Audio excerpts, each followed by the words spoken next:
What's up, everyone? My name is Ale. Welcome back to my world of stocks, and welcome back to our budget community portfolio series for the month of March 2024, where every single month I deposit $100 into a brand new portfolio that we created from scratch, and then I use that money to invest in stocks. Now, I do an update video for this on YouTube once a month, but if you want to stay completely up to date with every single trade and transaction that I make in the portfolio as soon as it happens, then you can get access to that through Patreon or through the YouTube join button down below, which gives you access to our community Discord where I post every single move I make in real time. And thank you to everyone that is supporting the channel that way. It means so much to me, and I really wouldn't be able to do this without you. So thank you so much for all of that support. It does mean a lot. But with all of that said, let's go ahead and jump straight into this and take a look at how we've been doing so far, what stocks I bought over the past month, and what I'm looking to do over the next month here as well. All right, so we've now had the account for 4 full months, with each of those months depositing $100 each, which leaves us at $400 in total deposited versus our current balance of $423, which means we're currently up $23 or about 6% on our portfolio so far. Now, again, we just recently started this portfolio, so it's going to take some time to really build it up higher. But even now, I would say that we're doing pretty well so far. In fact, this balance here includes our cash position too, which is obviously stagnant. But when we exclude that, our actual stock investments are up even more at around 10% gains in total, which is really good for just barely starting out. Speaking of cash though, our cash balance currently sits at $175, which is pretty high compared to how much we've invested in stocks so far at $247. So that leaves a cash ratio of 41%. However, we have at least done a good job of bringing that cash ratio down over time, and I think we could get it even lower next month too as we spend more of it and really buy into some more great stocks. Speaking of which, we spent $65 in February, with Google once again being our largest purchase at $15, which I am very happy about because Google continues to be probably my favorite kind of overall all-around stock in the entire market right now. So I've been trying to increase that position as much as possible, which I'll show you just how big it's become in this portfolio in just a second. But apart from that, we also picked up another $10 of Microsoft stock, which I also have been trying to build up larger, even though it is a very expensive stock these days. I mean, it's the most valued company in the world. It's like over what, $3 trillion market cap. So I try to be a little careful with how much I'm buying of that one. But, you know, it's still one of my favorite stocks, just really, really great company all around. But then I also picked up some extra space storage, which was actually a brand new addition to the portfolio, which is currently my favorite REIT in the entire market right now. It's a self-storage REIT with a great dividend. So I picked up $10 of that around the end of the month. I think that was like our last purchases that we made. And then I bought $5 of each of these. Amazon, which won a poll on our Patreon for which of our top 5 holdings I should buy more of. Bristol Myers Squibb and Pfizer, which are two biotechs with a really attractive dividend, each of those. And Pfizer actually won a poll on our YouTube community page for which biopharmaceutical dividend stock I should buy. Then we have Tyson Foods, which is the world leader of meat and poultry with also a really strong dividend. JP Morgan Chase, which was the other brand new addition to the portfolio this month as a result of another poll that I ran on YouTube for which of the big 5 banks that I should add to the portfolio. And they, of course, also pay a nice little dividend too. And then finally, just another $5 of Medtronic for being another great dividend stock and a world leader in medical devices and other healthcare related products and services. So with all of that in mind, those were all of the purchases that I made in the in the past month.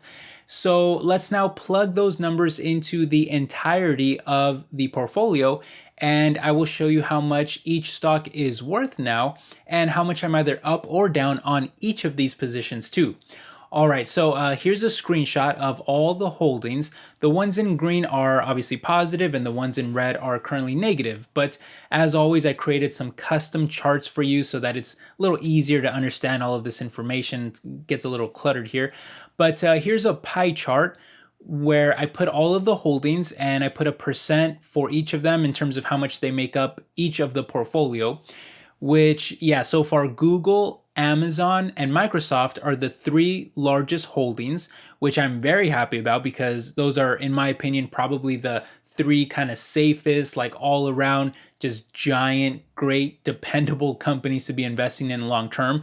I just can't really envision them ever going under or becoming irrelevant. I feel like they'll just keep getting bigger and bigger slowly over time. So I love to build those up as large as I can, which makes for a good place to really park, I think, most of our money here. So I like to put them in dependable stocks like Google, which is at 23%, or about a quarter of the portfolio. And then Amazon and Microsoft make up another 12% and 9% each respectively.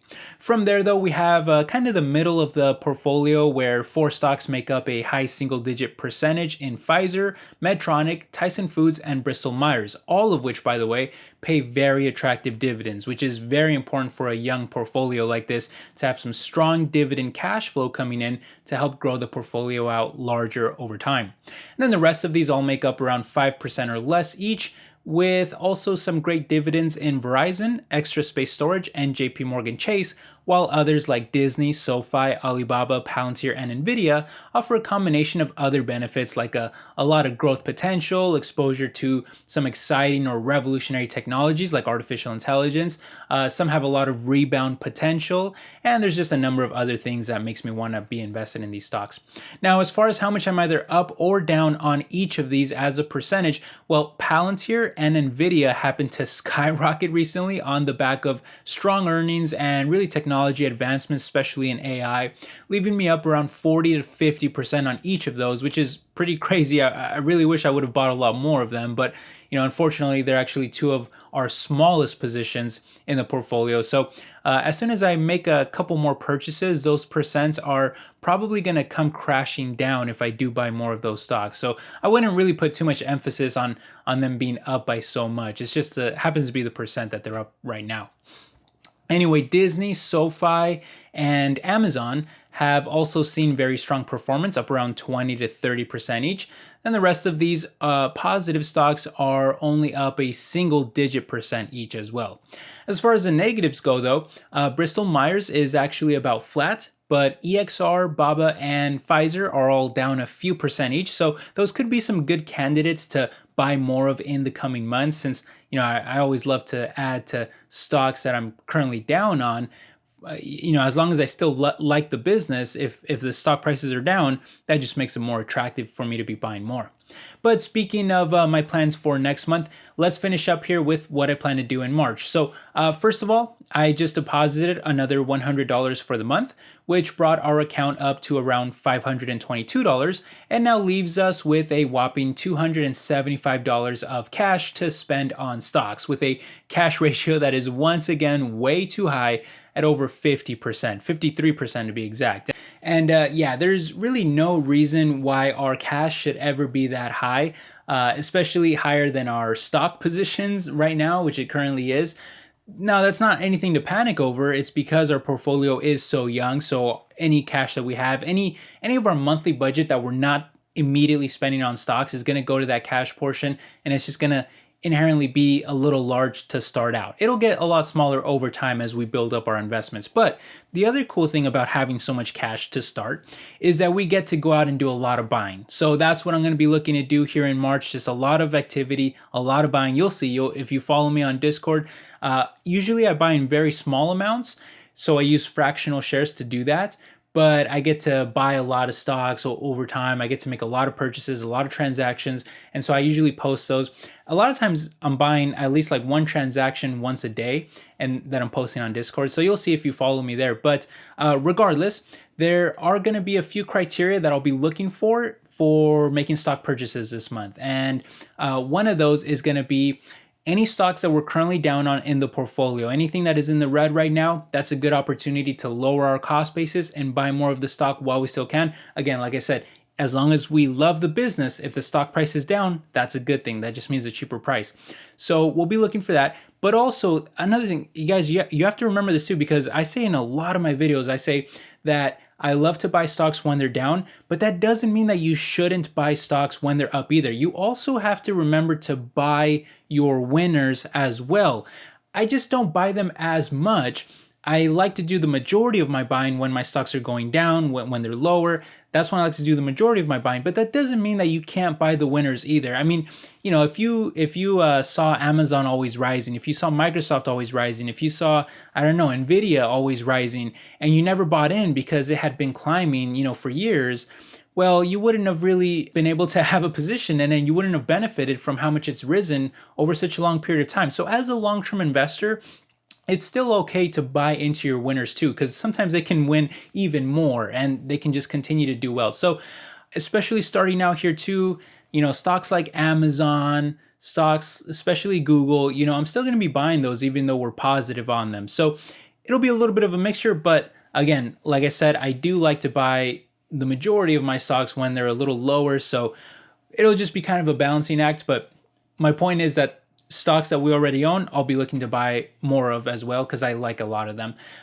Criteria number 2 is going to be dividends as well, because I've said this before, but whenever you start out a brand new portfolio, dividends are a great way to build it up larger over time, especially if you're on a strict budget here. We're restricted to $100, but dividends can actually help us exceed that monthly restriction because we're not accounting for dividends. When we say we're only going to put $100 into this portfolio, well, that's not counting dividends. So if we have dividend payments coming in, that's additional money that can snowball into this account that we can use to buy more stocks. And then some of those stocks might pay dividends, and then that comes into the portfolio, and then we buy more stocks. So it can all just kind of snowball and help us build our portfolio out larger over time too. So dividends is a big thing to look for.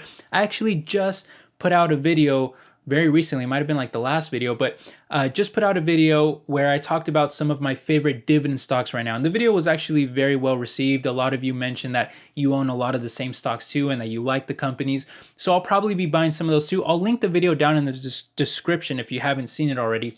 But those are stocks that I'll for sure be looking at too. And I also want to, well, here, let's move on to criteria number 3. Criteria number 3 is that I want to have more suggestions from you guys. So one of the new things that I want to do on this channel is I want to respond to every single comment in this series. So whenever you guys post a comment on these community portfolio update videos, I want to try to respond to all of them and at the very least read all of them. And so if you guys have any suggestions for stocks you want to see in the portfolio, drop a comment down there. I'll for sure read it, and I'll look to add maybe a few of those to the portfolio too. And I definitely want to run more polls this upcoming month as well. I want to run more polls on YouTube and on Patreon and get more feedback from you guys, see what you guys want to see added to the portfolio as well.